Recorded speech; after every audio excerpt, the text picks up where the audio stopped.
Okay, we're going to go over the K3 Triflex series, and as you pan outward, we're going to show you the full system, and I'll go over what components is with this particular system. The video is more of going over the primary functions of the system, and depending on which ad you're looking at, there may be things that is not in the system. Give you an example. The customer we designed this for, he has his own TV, so he's not going to have the TV. He has his own laptop, so he doesn't need that either. These are just for demonstration purposes. There may be some ads that have the laser light, some that don't. It's just a matter of watching, looking at the ad and seeing what's included, but this also shows you the variations that you can put together for this particular system. So when you look at the speaker system, you have the Triflex system. It comes with the two main speakers, and then you have the larger powered subwoofer. Everything gets patched into the subwoofer. That's where all the power comes from. Then you look at your case. It has a laptop glider on the top with an LED light that illuminates the mixer, changes colors, and so forth. It has different modes. Then you have your custom LED fans. Right above this is an extension cable we put in there. This is for the CD player if you're playing the karaoke off of a drive. This individual is utilizing this just with the player and possibly a laptop, but this is so that they could actually use a little drive, plug it in and so forth, and do their karaoke on that. There's going to be times where the system may not even have that because the consumer is only using a laptop, and less are you going to see CD players in the future. Then above this is your 4-channel wireless microphones. This is UHF. They have syncing features, so you basically just hold the wireless microphone about this far from it with the battery compartment open, and then you press this, hold it down, it'll beep 3 times, and then it will sync up with it. Then you have your EQ controlling your left and right. You'll notice that the EQ, we set it right around here. Also did the low cut because we're allowing the sub to do the bass and the tops to basically concentrate more on your mids and highs. You'll notice that the EQ is set up more for club style. When you get it and you're testing it, each room could dictate you wanting to change the frequencies. All you have to do is mess around with it, get a feel for what sounds best for the room, and then basically leave it that way. And then what you would do is this would stay that way for the most part, unless you went to another room, and then you would use the mixer for fine tuning. Above this is the power surge protector. It has a voltage meter built in. Typically what that means is it's gauging what type of electricity is flowing through the system. Most of your conventional electricity could be anywhere from 110 to 125, 127. If you go way above that or way below that, you need to shut the system down right away and make sure that the electricity in the building is fine, or you might damage the system. It has 2 light tubes. You pull these out. It has a dimmer, which shows it actually goes from dimmer to more bright. This is turning it on. One of the things we always tell people, always to turn this off if you're not using it. Because if you keep this on and you put this in there, these lights are still on. Even if you powered this off. The only way these would ever go off if you had this on is if the complete system was unplugged from the wall. So you always want to make sure that's off. Then you go up to the mixer. You'll notice that you have various remote controls. Once again, this is for demonstration purposes. This individual customer is not getting this remote because that belongs to the TV. This belongs to the player, and this belongs to the laser light, which is right here.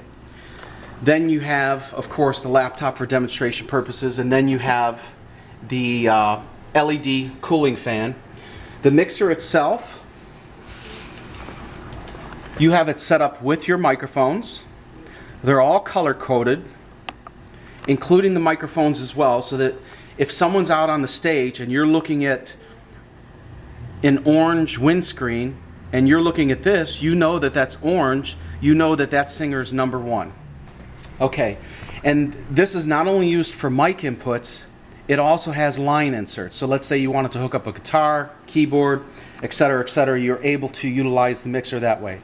Then you have your devices. basically whatever players you hook up. You'll notice that the white button here, we have this completely pushed down. That's because we're using B. It has A and B. It's two types of inserts that you could utilize. You'll notice that this one's the CD player. This one's any MP3 device. It could be a laptop or an iPod. Then you have your left and right main mixer out. And what this is doing is this is going out into the EQ, then back out of the EQ and into the powered subwoofer. Going down from here, you have your tape in and out. Let's say you ever wanted to hook up an external recorder of some sort, you're able to do that. Then you have an effects center. There's a lot of different reverb settings in here. We already set it for you. There's a time delay, so the more you do this, it's going to adjust how the echo is going to sound and how much you clamp the echo and so forth. That's something you want to mess with. This is your main effects volume on the effects center. Well, actually it's going into different styles of rooms, but your effects center right here, which is actually your main, you'll notice that it's all across here. You'll notice that I put the effects on 1, 2, 3, and 4 because I'm running 4 microphones. You'll notice that I'm not using the effects here, even though you could use the effects over here. Let's say you were playing a song and you wanted to make it sound really funny. You could potentially use the effects, but for the most part, you will not use the effects on the music. And then you have your master volume. Now to explain how it lines up, you have your subwoofer, which is the main amplifier. It's built into the subwoofer, goes out to the speakers, so that's where you're going to have your main controls. You set those first. Then your secondary control is right here. Typically you'll have it at 0, but let's say you're in an intimate setting and you really don't want it loud, or you're playing dinner music. You could basically bring this down much lower and then bring in your music from here, and you always want to make sure you fade it in real slow.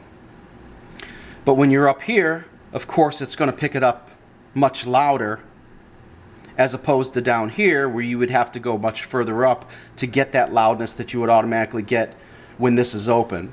The best way to think of it is like a water hose. How much water is going through the hose, how far you have the knob open to allow the flow. Then you have your secondary volumes, which are called your gains for each individual channel. You'll notice a difference between the two channels. You'll notice the microphone channels, I have the gains down low, which it says 2 on here, which if you think of a clock, it's basically 9 o'clock. You look over here, these are much higher. It's on 6, which if you think of a clock again, it's basically 1 o'clock. So you could have a much higher threshold on here. The reason why these are down, the higher you have these, the more sensitive the mics are to feedback and so forth. So you have to have a pretty good balance on how you're going to do it. Now, each channel, once you learn one channel, you basically know them all. They're identical to each other. So just think of the one channel, learn it, you know the gains right here. This is basically a roll-off, meaning that anything under 80 hertz is going to be cut off, but you never really use that. You have your highs, mids, lows, typically for your vocals. The mids is typically known for when you're playing music, you might want to bring it down a little bit, but let's say you want to brighten the vocals for a singer, you could bring it up, but this is a decent setting right here. Then you have your lows. Let's say you have a guy with really heavy bass in his vocals, you could turn that down. Then also you have your pre-fader right here. Now I'll explain what this is. It says MON, which stands for monitor, and typically what people are used to using this for, and you'll see a monitor send right here. This is your main monitor volume. I typically keep it right here. So let's say you had a powered speaker or a little stage monitor and you wanted to utilize it. You could plug it in right here. Plug it in right there, go right into the powered speaker, and then now any channel that you want to introduce that to, you could start bringing that in and you have complete separate control over that monitor mix. And then of course you have the effects here. We have that set. You could adjust it however you want. You'll notice that channel 5 and 6, they're completely zeroed out because you're not using them. So you just remember to adjust them if you do decide to use them. And here again, you'll notice that down here, the monitors on every one of them are down because there is no stage monitor or extra powered speaker. And the effects are all the way down on the channels that you would be using for music. Now below this is what's called a pan knob. Most people never use this, but it's stereo, left, right. So if I bring this over to the left, the right speaker I won't hear anymore. Bring it up to the top, I basically am hearing stereo. I'm hearing both of these speakers. And that's typically where you want to keep that all the time. Then below this you have what's called, it says clip here, but it's a mute feature. And this is something we want you to get used to. If you have 4 microphones, which this system has for this particular one, you may end up having 4 singers. So if you have a group of singers up there, and then you lose 3 of them and you go back to a single singer, there's a lot of times singers will leave the microphone on, and then you're wondering why you're hearing extra noise or you're getting more feedback. It's because these are open and the people left them on. So what you want to typically do is when you're not using them, just mute them. So you know that number 1 is the only one that's going to get the juice. And when they're done with that, if you got 2 singers, unmute that and just get used to muting it and unmuting it. It's a great feature to have. So that pretty much goes over the mixer, with the exception of over here. Here's a small section here. This says phantom power. What that is let's say you have a special microphone. Most of your microphones are dynamic. There are condenser microphones and certain microphones that have phantom power. So if this was a church, chances are they would be using phantom microphones. So that's phantom powered. And when you turn that on, which you would push all the way down, this would illuminate. So for the purpose of this system, doing karaoke and DJ and having it set up the way it is, you want to make sure that's never on. And fortunately, it's going to be very hard to do that, but I've seen people do it. Then you have controls for your tape, mix, and so forth, which is up here. And then you have a contour button. Push that in. Basically what that is it's almost like, let's say this EQ. We didn't have this EQ. If you do the contour, it's basically contouring basically like an EQ, and it's automatic. It's the frequencies is, instead of a flat line, it's going to create a curve, kind of like when I said down here that the club style setup for the EQ, you see how it's in a certain pattern. That's a waveform. That's basically what this does internally. So make sure that's always down, and that's pretty much it on the mixer. And then this particular customer has a laser light. This is one of the coolest things. Let's see if we could get some music on here real quick, just for demonstration purposes. Let's go ahead and play it. You'll see the lights come in.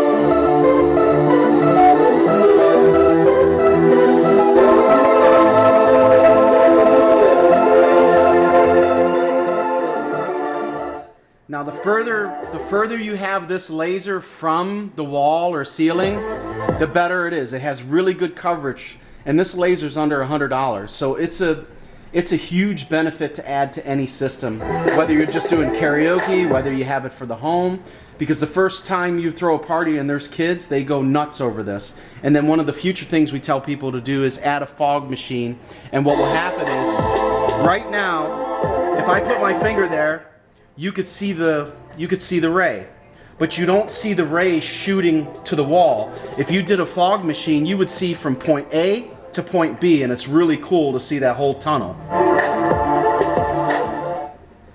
Okay, then of course you have the laptop sitting on the LED fan. You have an 1/8" plug that typically goes into a headphone jack, or let's say on your phone it goes into that 1/8" plug, or an iPod and so forth. We're going to go over the connections now. The back of the speaker is simple. All you have to do is pull this back, twist it off. It's a twist lock. This is going to be more and more in every speaker. Traditionally, for decades, they used what's called a phono plug, 1/4" that plugged in. They're going away from those. I've seen people where they left reviews and they said, oh, I wish they had the 1/4", but a lot of people don't understand that this is a better connection than your standard 1/4". So what we're going to do now is we're going to go around to the back of the system, and talk about the hookup. But you know what? Before I do that, let's go over the player again. I'm going to take the remote here. Right now, the TV's set up for basically if he's using the laptop. So if you most TVs have a remote. So if you hit source or input, you could change it. In this case, it's AV. So if I change it to AV, it should show the Cavs logo. And whenever you're utilizing this player, you want to make sure that you power it up and no drive is plugged in. And all you want to see is the Cavs logo that you see in the background, and it says no disc up in the left-hand corner. Then you plug your drive up, and what will happen is it comes up with a smart Navi screen. And then what you do is you basically point the remote for the player right at the player, and then you wait for another box to pop up. And once that box pops up, you're using your song listing, you're saying you want a certain song, you press enter, and as you look over here, we had one going. If you want it to fade back and forth, your standard DJ mixer, when they just DJ, they go left to right. But even though this is a live sound board, it has more flexibility. It may not be the #1 choice for a full-blown DJ that does nothing else other than DJing. You could basically just fade back and forth between the two. So you notice you have, and you'll notice karaoke is much less stress on the system than playing DJ music. So let's go ahead and bring this up.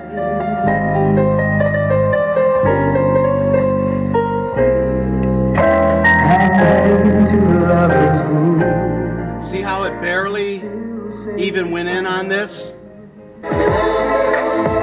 See the DJ music?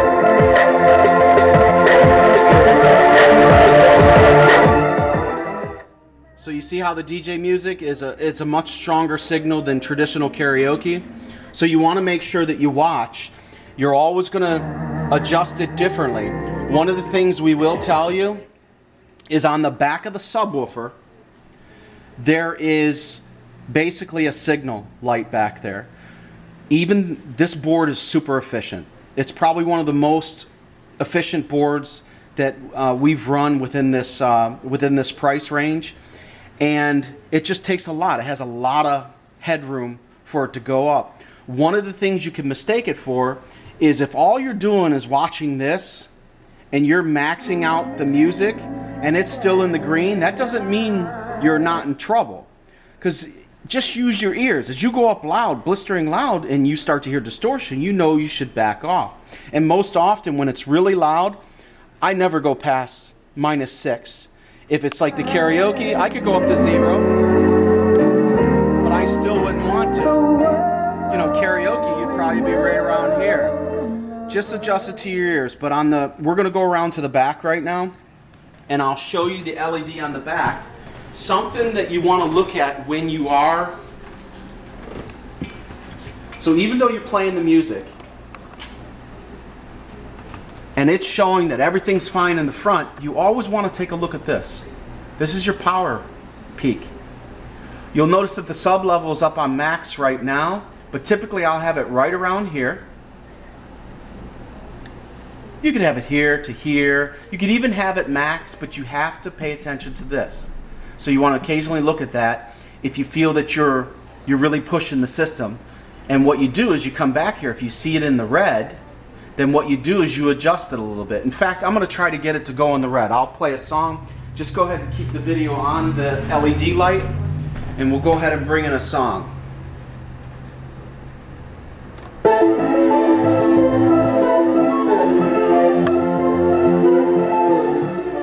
Now what I'm going to do is the cameraman's going to motion me once he sees it going into the red.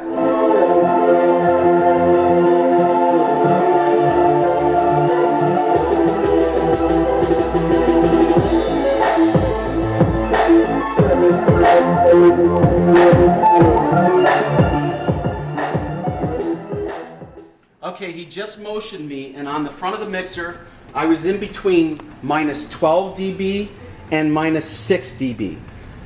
What you do is you bring this down when you start to, if you're going to have your mixer up at a certain level and you're in the red, it's okay if it just bumps into the red like a millisecond, but doesn't really have a strong red signal. Either way, especially for certain things like this customer, most of what they're going to do is karaoke. They're going to be in a small setting. So I would have it right here. I would have this right here.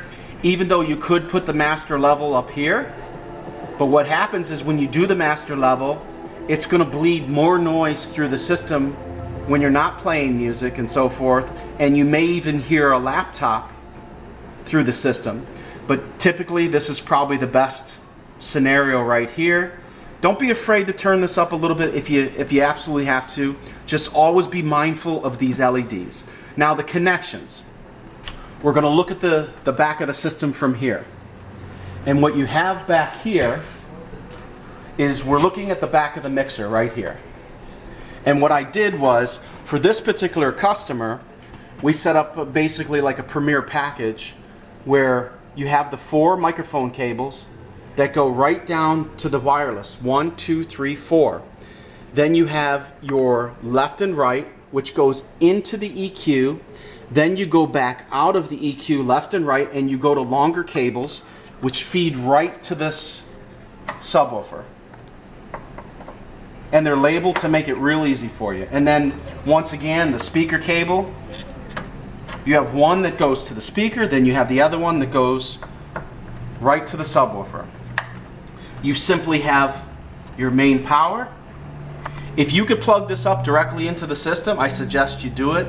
That way it's running off the same line, less issues with electricity. But if you can, if you need to run an extension cord, you can run this to another receptacle. Just try it both ways. If you hear a lot of buzzing going to a certain breaker, then go ahead and try to put it in there and see if it's less. You also have right here, which is a fuse. You can go to any hardware store and actually buy a bunch of these if you ever need them. Very rare do they go out, but if you ever are trying to turn this on and for some reason it's just not powering on, one of the first things you do is you unscrew this and check to see if the fuse is messed up. Here's another notation. Of course, you have the wheels on the back too. This has a stereo RCA in. There's certain DJs that are not looking to mix. All they want to do is just play some music. So let's say you wanted to go over outside and you wanted to do a quick party for someone, but you didn't want to bring this whole system with the mixer, microphones. You're not going to use any of it. You could potentially take the laptop cables, like this one right here. You could take that headphone jack and actually you would use something like this.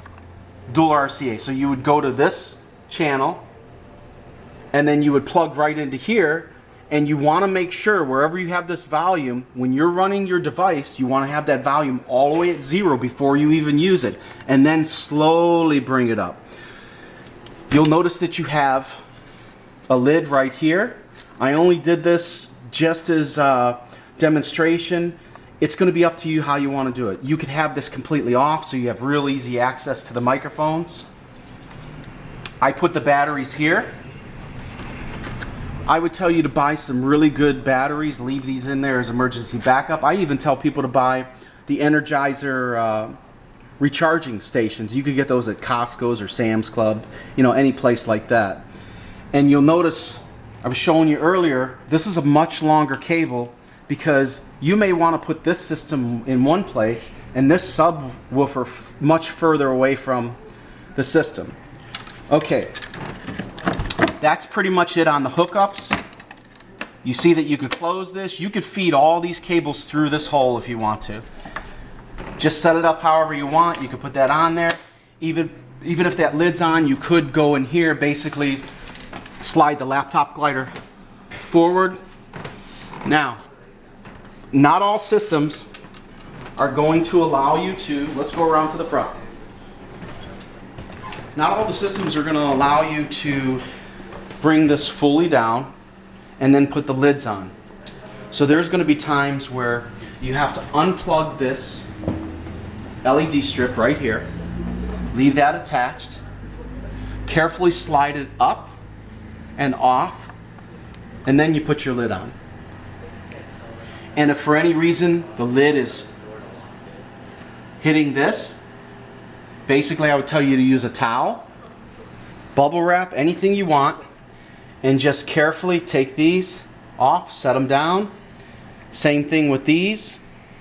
Take them all, set them down, and then when you use it again, go ahead and start plugging them all in. After reviewing this video, if you have any questions, anything additional you'd like to see, we'd really like to hear from people. And then also, everything that we sell comes with a lifetime dead cost replace, repair, loaner program, and we could explain that in detail. And then, like I said, talk to us about any other thing you'd like to hear about with regards to the system. We'll give you pros and cons of everything. A lot of our ads will even tell you about things we don't like about it or things we wish we had did different. Like this system right here, because it's going somewhere where it's going to stay in one spot, you'll notice there's no carrying bags sitting here and, you know, different things, or even microphone stands. There's a lot of people that will use microphone stands. One of the favorite ones is a clutch stand. And this isn't like the other ones where you have to unscrew, use two hands. You're just literally going like this. And it's one of the best. And if you look over to the right over there, you'll see other types of mic stands. So there's two types of bases. And these clutch releases are the most popular ones. Now, one of the other things I want to note is when you do package this up, you want to try to keep it on standing up, but you could potentially lay it on its side if you had to. I wouldn't recommend it, but you can, as long as you're very gentle with it. And then also the subwoofer, you'll tilt that up, sit it on its wheels. You'll take the two top speakers, they'll fit right in these grooves. And then you put the bag on it, and you can put the speaker stands inside the pouches of that bag. And that pretty much goes over the K3 Triflex series.